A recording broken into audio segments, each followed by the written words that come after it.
Hello students, कैसे हैं आप सब। मेरा नाम है राजन कुमार एंड आप देख रहे हैं राजन एकेडमी ऑफ एजुकेशन। आज के इस वीडियो में हम लोग बात करने वाले हैं एक कहानी के बारे में जिसका नाम है the making of a scientist. तो चलिए स्टार्ट करते हैं। ये कहानी एक मशहूर और प्रमुख वैज्ञानिक रिचर्ड एब्राइट के बारे में है।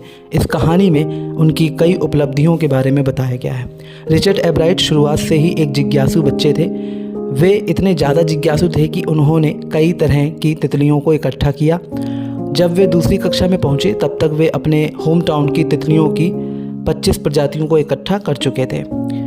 इसके साथ ही उन्होंने कई तरह के सिक्के, जीवाश्म और चट्टानें भी इकट्ठी कर रखी थी। उनकी ज़िंदगी में एक महत्वपूर्ण मोड़ तब आया जब उनकी मां ने उन्हें एक पुस्तक दी जिसका नाम था the travel of monarch x.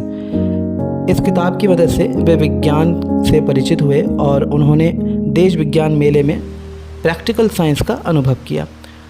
वो समझ गए कि कुछ जीतने के लिए और आगे बढ़ने के लिए उन्हें काफ़ी मेहनत की ज़रूरत है और कुछ एक्स्ट्रा ऑर्डिनरी भी करना होगा। कुछ एक्स्ट्रा ऑर्डिनरी करने की भी आवश्यकता है। समय बीतता गया और अपनी 8वीं कक्षा के लिए उन्होंने एक वायरल बीमारी का कारण खोजने का फैसला किया। ये जो वायरल बीमारी थी, ऐसी बीमारी थी जिसकी वजह से हर वर्ष लगभग सभी सम्राट कैटरपिलर मारी जाती थी। तो उन्होंने इस बीमारी का कारण का पता लगाने के बारे में काम किया।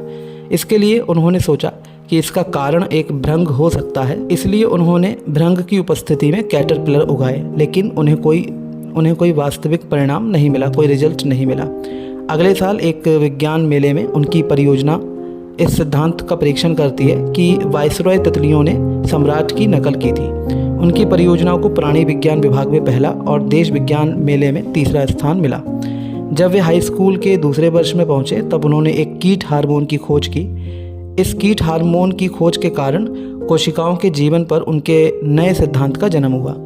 उन्होंने सम्राट प्यूपा की पीठ पर छोटे सुनहरे धब्बों के उद्देश्यों को जानने की कोशिश की। ये छोटे सुनहरे धब्बे का उद्देश्य क्या है ये वे जानना चाहते थे और इसकी उन्होंने कोशिश की। इस परियोजना ने देश विज्ञान मेले में पहला स्थान हासिल किया और Walter read army institute of research में काम करने का मौका मिला।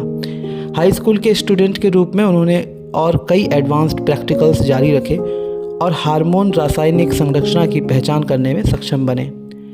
एक दिन जब वे हार्मोन की एक्सरे तस्वीरें देख रहे थे तब उन्हें अपने नए सिद्धांत का विचार आया जो बताता है कि कोशिकाएं इसके डीएनए का खाका पढ़ सकती हैं। एब्राइट और उनके रूममेट ने अणु के प्लास्टिक मॉडल का निर्माण किया ताकि वे डीएनए के काम को दिखा सकें।